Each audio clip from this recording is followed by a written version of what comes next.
사랑하기를 멈추지 말라라는 제목으로 말씀을 전하겠습니다. 우리가 이제 지난주는 선교사님이 오셔서 설교하셨고 그 전 주까지 요한계시록을 이제 다 마쳤습니다.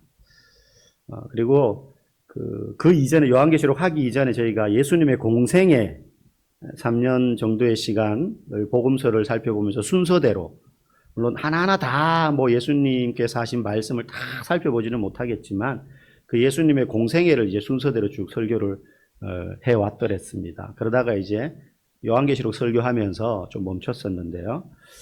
오늘 이어서 예수님의 공생애 15번째 시간으로 오늘 본문을 우리가 살펴보기를 원합니다. 오늘 본문은 어디쯤이냐 하면 예수님의 33년을 사시면서 약 3년에서 3년 반 정도의 공생애를 거칩니다. 공생애라는 건 개인적인 삶이 아니라 하나님 나라 복음을 전하면서 대중들을 위해서 사셨던 공적인 삶을 일컫는 말입니다. 그래서 공생애라고 말합니다. 그래서 예수님께서 요단강에서 광야에서 시험 받으시고 세례 요한에게 세례 받으신 그때부터를 공생애의 시작으로 이제 보는 거죠. 그래서 십자가를 지시고 부활하실 때, 부활 승천하실 때까지를 공생애라고 봅니다. 그리고 오늘 본문은 어디쯤이냐?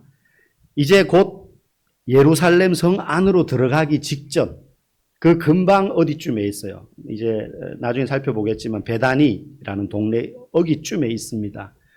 그리고 이제 그 예루살렘으로 들어가면 예수님께서 며칠이 지난 뒤에 십자가에 재판받고 십자가에 못 박혀서 돌아가시는 거예요. 그래서 공생애에서 거의 마지막 부분입니다. 거의 마지막 부분.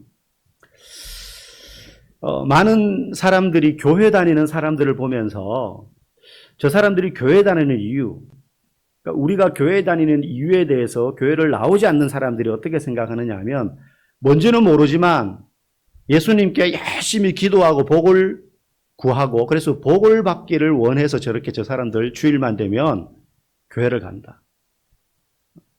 그래서 이 뜨거운 날씨, 물론 거리를 돌아다니는 사람보다는 낫지만 여기까지 와서 앉아 있는 거거든요. 예배 드리는 것 아니겠습니까? 그러니까 복을 받기 위해서 교회 간다라고 생각을 많이 합니다. 사실 그건 아주 일부분이죠. 근데 교인들도 그게 전부라고 생각하는 경우들이 종종 있습니다. 근데 교인만 그러냐? 오늘 본문에 나오는 제자들도 그런 마음이 컸어요. 이들이 거의 이제 3년째 예수님을 따라다니고 있는데 그들 마음속에 아직도 예수님에 대하여서 기대하는 바가 있었는데 그게 뭐냐면 이 땅에서 복을 받는 거였어요. 복에도 여러 가지가 있지 않겠습니까? 돈 많이 버는 것도 있을 것이고 높은 자리에 올라가는 것도 있을 것이고 몸이 약한 사람은 건강해지고 병이 낫는 것 뭐 이런 것들이 있을 수 있겠죠. 자녀가 잘 되고 뭐 이런 거. 종류는 다르지만 오늘날 많은 사람들이 저 사람들 교회 가는 게 복을 받으려고 교회 가는구나라고 생각하는 것처럼 제자들 스스로도 그런 마음을 가지고 있었던 거예요. 예수님을 따라다니면 따라다닐수록 시간이 흐를수록 예수님의 명성은 점점 높아졌거든요.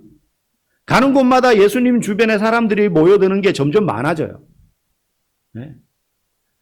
그래서 제자들의 마음 가운데 그런 기대가 생기는 거죠. 야, 자기들이 봐도 이제 예루살렘으로 점점 가까이 다가가고 있는 여정인데 지금 예루살렘 바깥에 있는 이 촌동네에서도 사람들이 이렇게 예수님을 따르는데 저 예루살렘에 들어가면 얼마나 많은 사람들이 예수님을 환영할까? 실제 그랬거든요. 막 예수님 들어오니까는 그냥 겉옷을 벗어서 깔면서 다윗의 자손 예수여 호산나 호산나 우리를 구원하소서 뭐 그러거든요. 나귀를 타고 들어오시고 나귀를 타는 건요. 이스라엘 왕들은 역대 왕들은 다 나귀를 탔어요.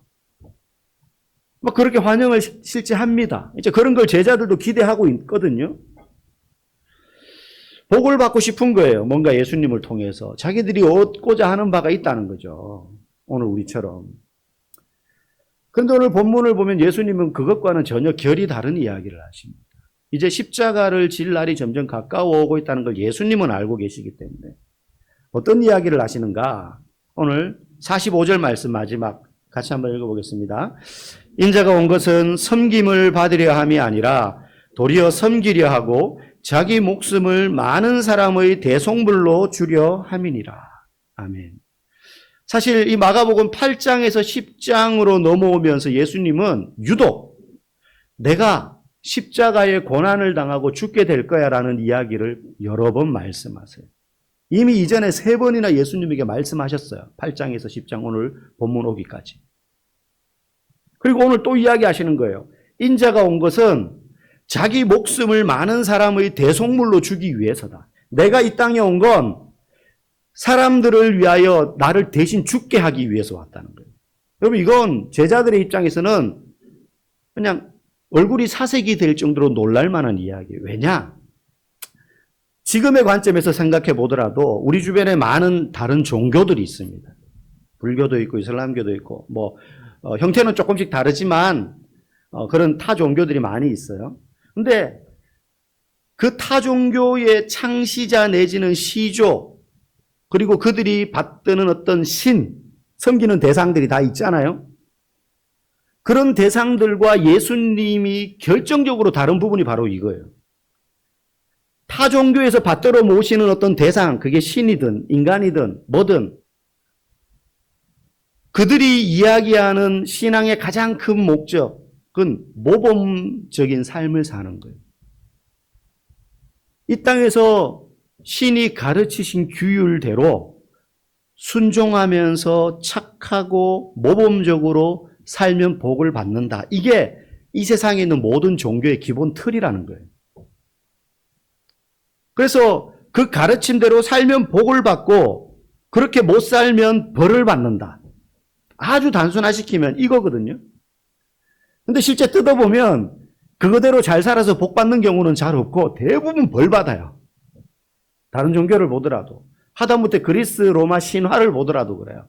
복 받는 이야기는 잘 없어요. 혹 가다가 그런 사람이 등장하지 그 신화 속에. 다 벌 받는 거예요.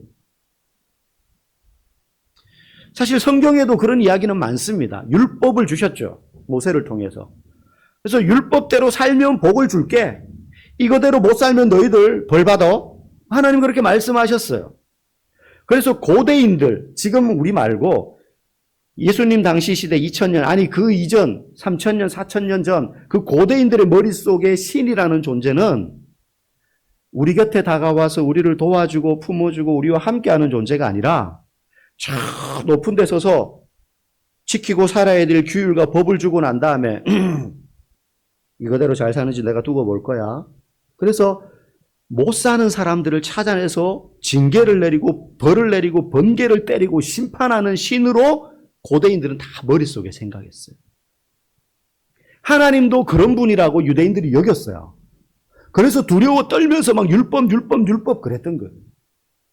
이거 안 지키면 우리는 벌 받아. 실제 율법에 안 지켰을 때, 이 법을 안 지켰을 때는 어떻게 해라? 돌로 쳐 죽여라.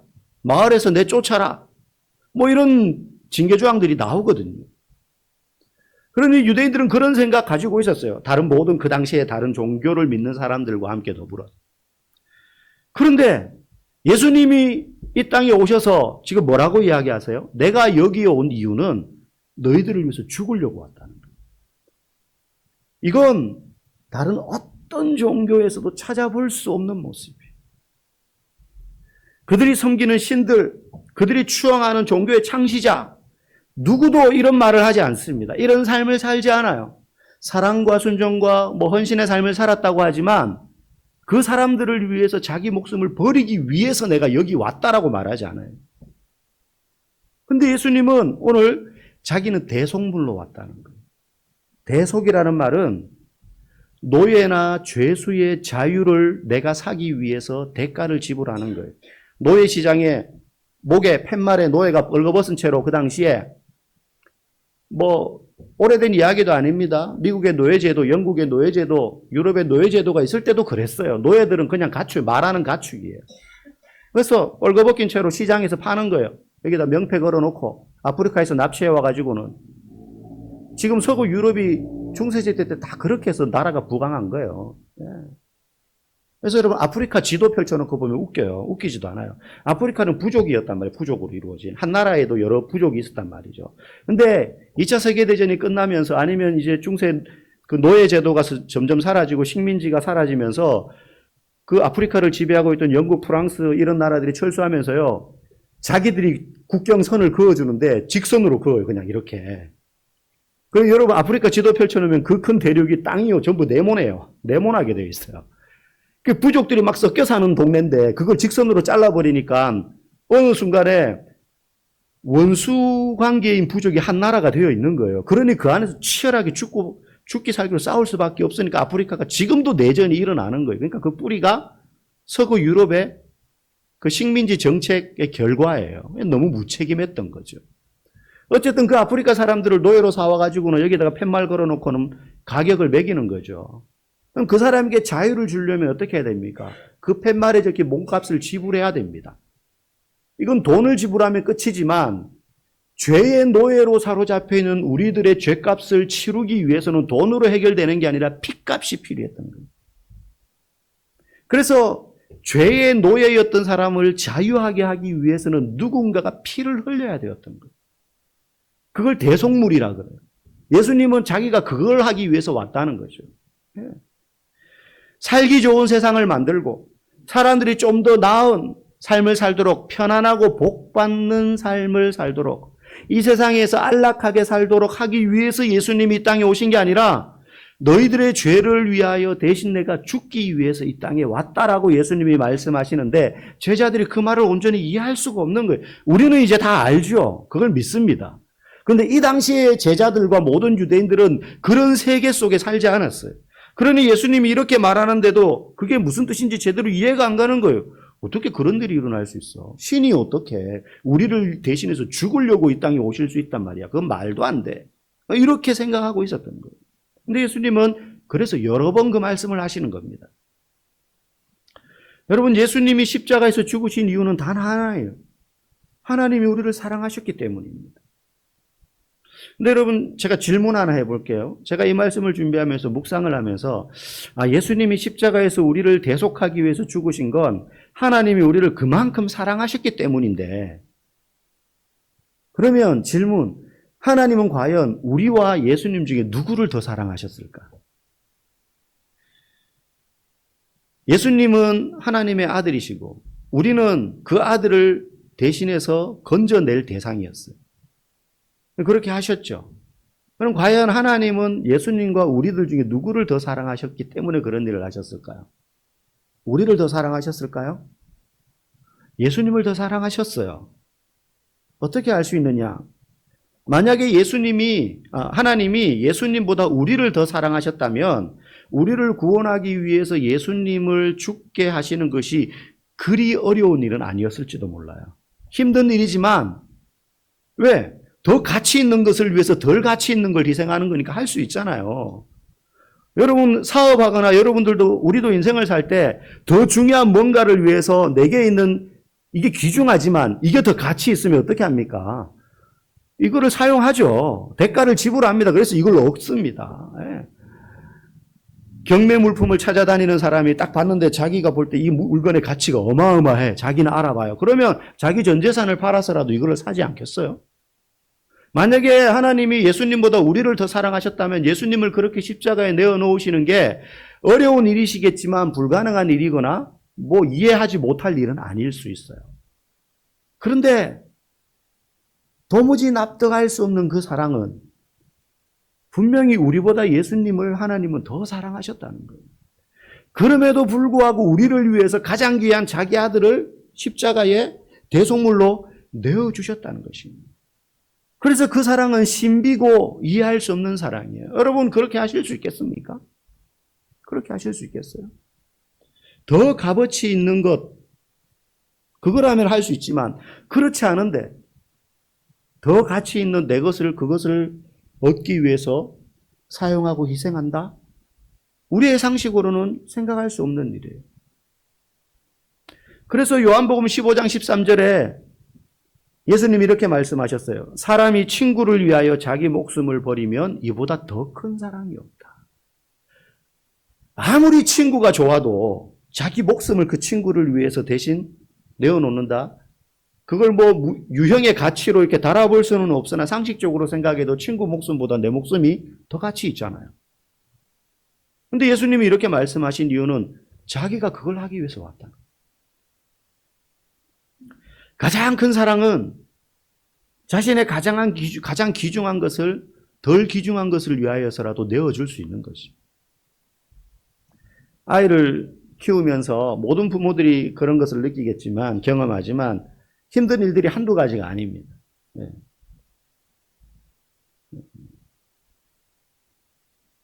많은 힘든 것들이 있지만 제 기억 속에 남는 것 중에 하나가, 여러분 웃으실지 모르겠지만 저는 책 읽어주는 게 그렇게 힘들었어요. 아이들 책 읽어주는 거. 제 이제 아이들이 4명 아닙니까? 한 사람이 3권씩만 가져와도 12권이에요. 물론 아이가 크면은 이제 좀 뭐 동화책을 좀 떠나지만 어쨌든. 그래서 제가 나중에 좀 장계를 냈죠. 큰애가 컸을 때는 동생 좀 너는 얘 읽어줘라, 아빠는 얘 읽어줄게, 이런 적도 있었어요.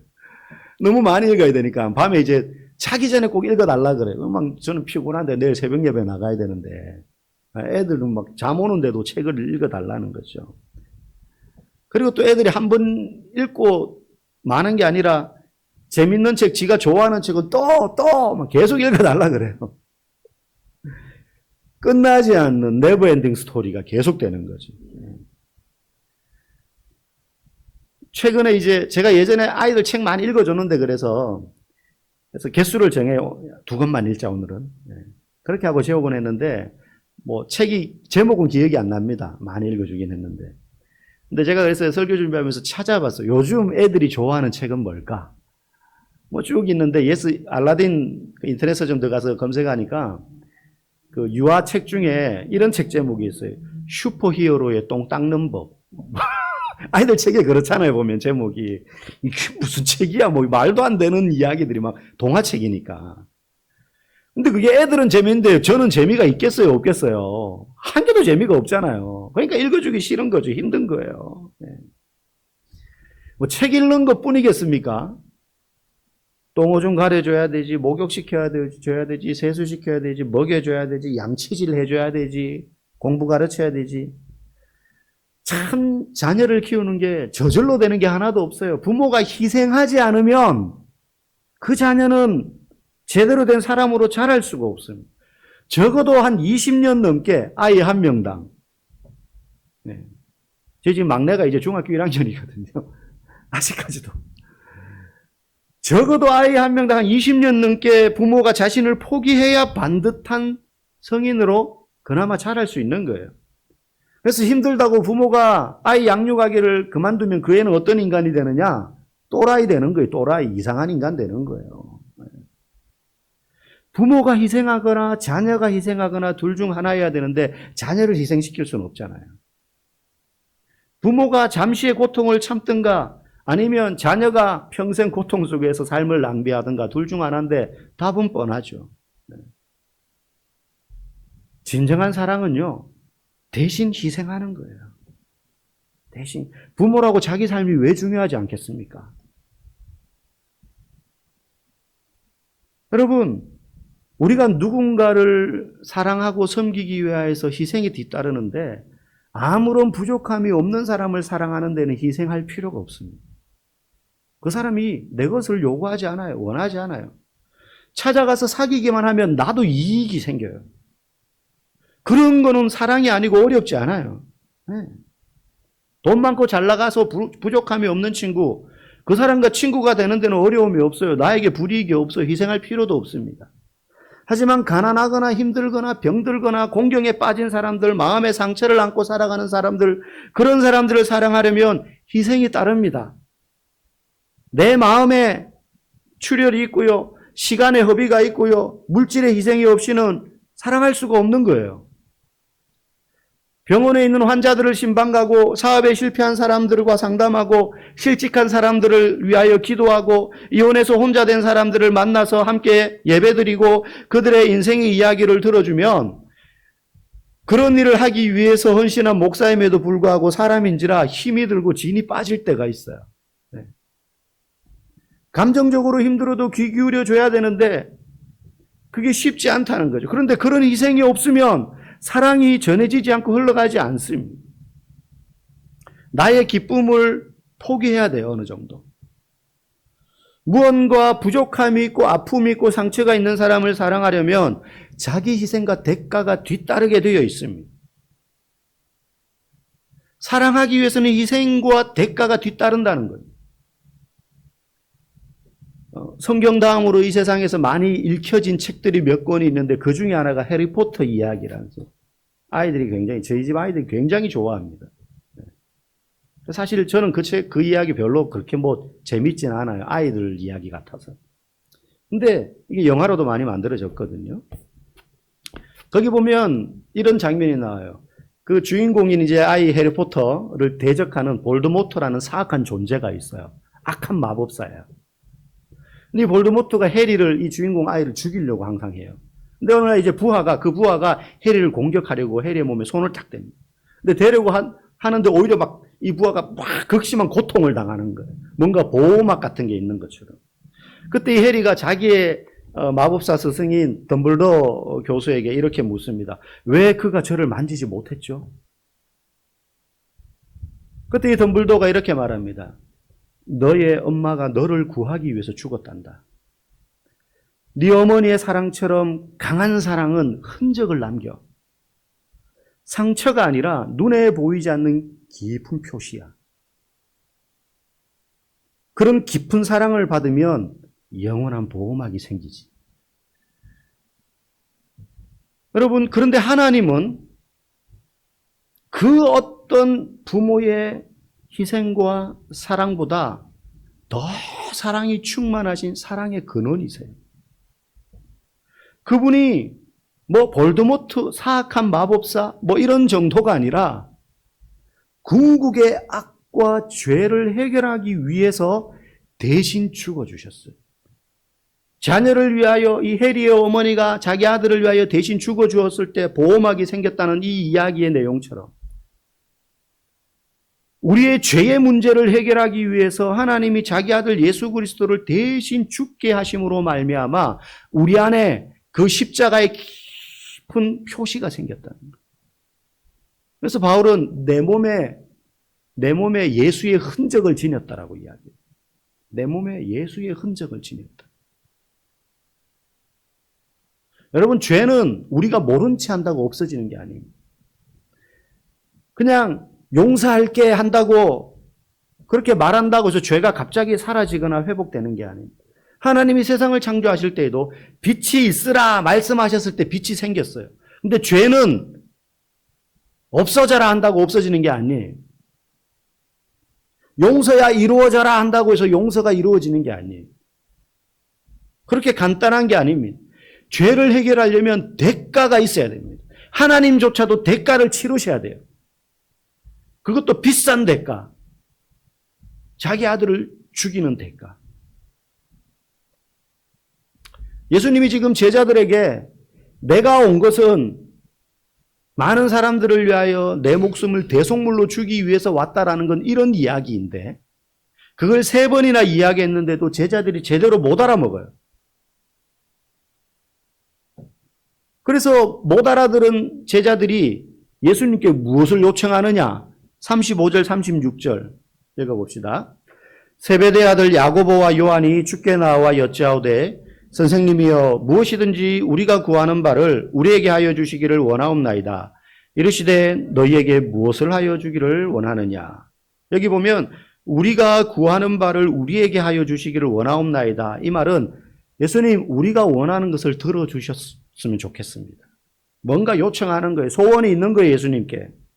사실 오늘 본문에는 세베대 아들 야고보와 요한 형제거든요. 이 두 사람이 예수님께 나와서 무엇을 요청한다고 되어 있지만 마태복음에 보면 똑같은 장면에서 이들의 어머니가 예수님께 나와서 요청을 합니다. 내용은 똑같아요. 예수님이 참으시는 거예요. 지금 말귀를 못 알아듣는, 나는 지금 너희들을 위해서 죽으려고 왔는데 이 제자들은 예수님에게 다른 걸 기대하고 있어요. 우리가 원하는 걸 들어주셨으면 좋겠습니다. 그래서 예수님이, 모르겠어요. 예수님이 진짜 그러셨는지 모르겠는데 제 마음에 제가 만약에 이때 예수님이 입장이었다면 속으로 막 우라가 치미는 걸 꾹 누르면서 이것들이 이래도 못 알아먹네요. 그러나 꼭 참으면서 입 꽉 깨물고 물었을 것 같아요. 예수님께서 말하잖아요. 너희에게 무엇을 하여 주기를 원하느냐. 그래, 원하는 게 뭔데? 내가 뭘 해줬으면 좋겠어? 그때 이 눈치 없는 야고보와 요한이, 그러나 다른 제자들도 똑같은 마음이에요. 그걸 먼저 얘들이 말했을 뿐이에요. 37절에 뭐라고 이야기합니까? 읽어볼까요? 주의 영광 중에서 우리를 하나는 주의 우편에 하나는 좌편에 앉게 하여 주옵소서.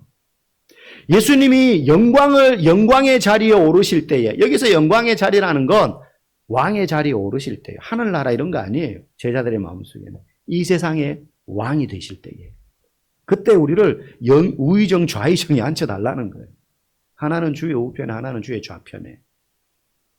마태복음에 보면은 오늘 본문에도 나오지만 이 이야기를 듣고 다른 제자들이 막 분이 나가지고 막 분노가 치밀어 오르는 거예요. 그 분노가 뭐예요? 의로운 분노가 아니고 저것들이 우리도 말할까 말까 고민하고 있었는데 먼저 선수를 쳐? 뭐 이런 거예요, 이제. 이런 거 보면 예수님은 참 사랑이 많으시고 인자한 분이신 게 맞는 것 같아요. 네. 저는 일단 고함부터 질렀을 것 같아요. 야, 이것들이 이러면서 내가 지금 죽을 지경인데 영광부터 생각해. 여러분, 예수님이 지금 그 앞에 무슨 이야기를 하셨어요? 얘들아, 이제 내가 예루살렘에 곧 도착할 텐데 거기서 대제사장들과 서기관들이 나를 붙잡아다가 죽이기로 결정하고 로마인들에 넘겨서 나를 능욕할 거다. 침뱉고 채찍질하고 그런 뒤에 나를 죽일 거야. 그리고 그렇지만 나는 3일 뒤에 부활할 거야. 이 이야기를 하셨거든요. 근데 제자들은 지금 무슨 말만 귀에 들어와요? 부활할 거야. 다시 살아날 거야. 승리할 거야. 지금 예수님은 고난받을 걸 먼저 이야기하시는데 제자들의 관심은 그거보다 예수님이 부활하신 다음에 그 예수님 때문에 얻게 될 자기들의 이익과 혜택에 관심이 있어요. 부활의 영광 이전에 고난이 먼저인데 예수님이 그 얘기를 하고 있는데 여러분, 부활은 우리를 향한 예수님의 사랑과 희생의 결과지만 십자가의 고난은 우리를 향하신 사랑 그 자체거든요. 우리도 신앙생활 하면서요, 예수님과 함께 고난받고 신앙의 연단과 어려움을 지나는 것보다 예수님께 받을 혜택과 복에만 더 관심이 갈 때가 많이 있습니다. 예수님께서 그런 생각을 하고 있는 제자들의 요청을 들으시고 뭐라고 이야기하시느냐? 38절에 예수께서 이르시되 너희는 너희가 구하는 것을 알지 못하는도다.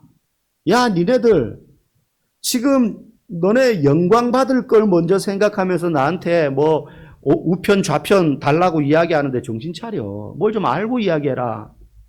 영광이 먼저가 아니라 고난이 먼저다. 고난이 먼저다. 예수 믿으면 복 받고 잘 될 거 생각하는데 얘들아, 그게 아니다. 어떤 분들은 교회 처음 나오면 당장 내일 모레 그런 일이 내게 생길 거라고 기대하는 분도 있어요. 그래서 한 달 지나고 난 다음에 물어요. 목사님, 왜 저한테는 아무 일이 뭔가 좋은 일이 생겨야 되는데 하다못해 복권이라도 됐으면 하는데 왜 그런 일이 안 일어나냐는 거죠. 예수님 말씀하시는 거예요. 그게 아니다. 사랑과 섬김의 자리로 나가야 된다, 먼저. 그리고 그 사랑과 섬김에는 고난과 시련이 뒤따른다.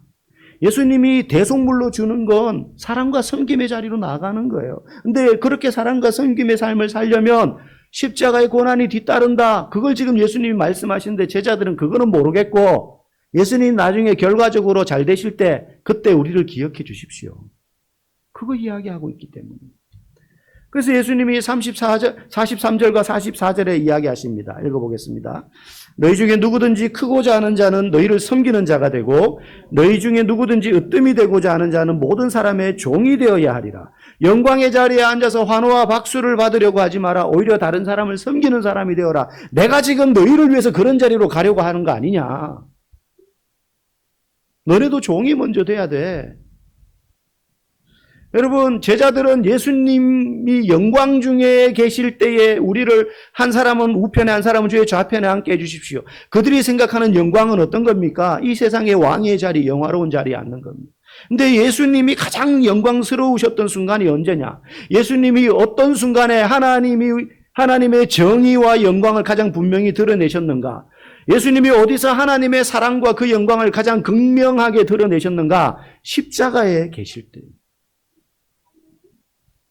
그리고 그 순간 예수님의 좌우편에는 야고보와 요한이 우리를 예수님의 영광 중에 좌편과 우편에 앉게 해주십시오라고 얘기했지만 예수님이 십자가 위에서 하나님의 사랑과 영광을 가장 강렬하게 드러낼 때 정작 예수님의 좌우편에 누가 있었습니까?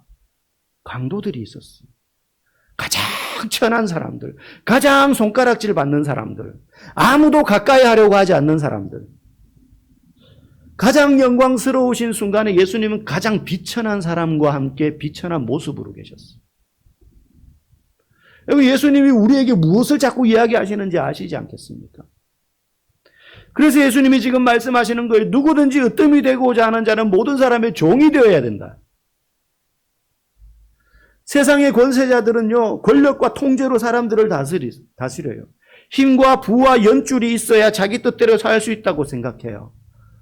여러분, 사람이 모이는 곳이기 때문에 교회도 그런 일이 생기기도 해요. 작으면 작은 대로, 크면 큰 대로. 큰 교회는 더 큰 권세가 그 안에 존재해요. 누군가가 그 권력을 틀어주려고 해요. 작은 교회는 작은 교회대로 작은 권세를 누군가가 틀어주려고 해요. 여러분, 목사가 그 권세를 부리거나 목사가 그 권세를 부리지 않으면 장로가 그 권세를 부리거나 아니면 개척 멤버가 그걸 부리거나 헌금 제일 많이 하는 사람이 그 권세를 부리게 되는데 병든 교회예요. 교회 내에서 권세를 부리는 사람은 아무도, 권세는 누구에게만 있습니까? 예수님께만 있습니다. 머리 대신. 우리는 다 그 아래 붙어있는 목이요, 팔이요, 심장이요, 손가락이요, 눈이에요. 기능이 다를 뿐입니다.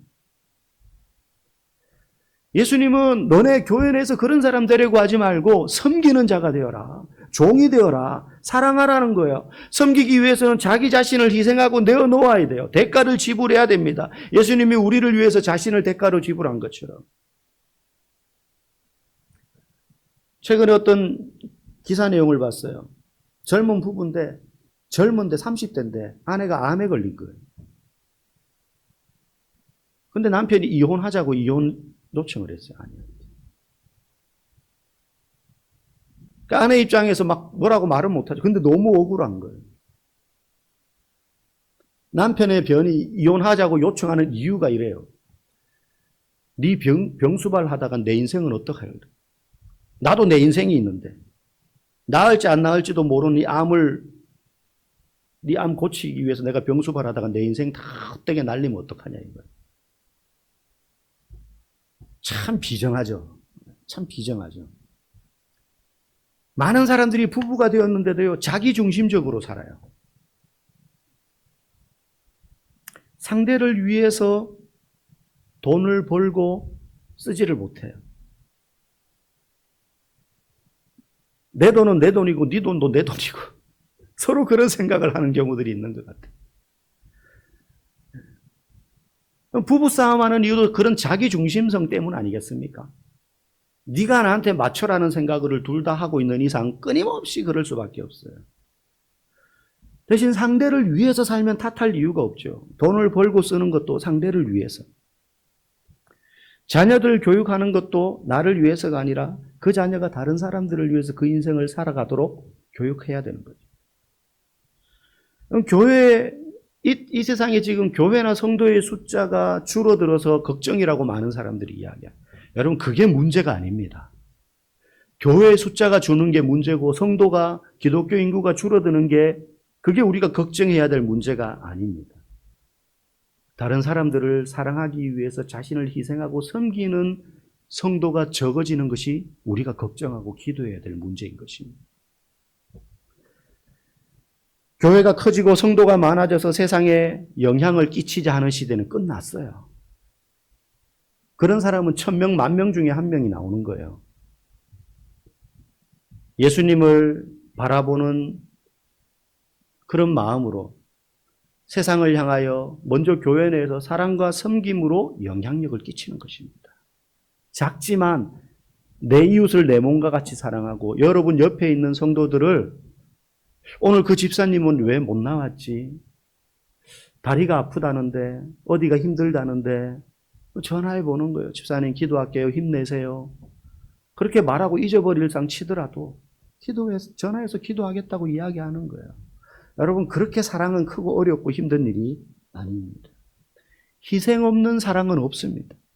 대가를 지불하지 않는 섬김은 절대 없습니다. 내 시간을 지불하든 내 물질을 지불하든 내 몸을 그와 함께 있음으로 희생하든 우리가 예수님처럼 모든 사람들을 위해서 십자가를 질 능력도 그럴 만한 힘도 없지만 내가 저 사람 위해서 죽는다고 저 사람이 의로워지지 않습니다. 나도 의롭지 않기 때문에. 그러나 그를 위하여서 내가 가지고 있는 것, 주님이 주신 것인 줄 알고 흘려보내고 희생함으로 우리 교회 내에 있는 모든 성도들이 사랑하기를 멈추지 않는 그런 귀한 공동체가 되기를 주의 이름으로 간절히 축복합니다.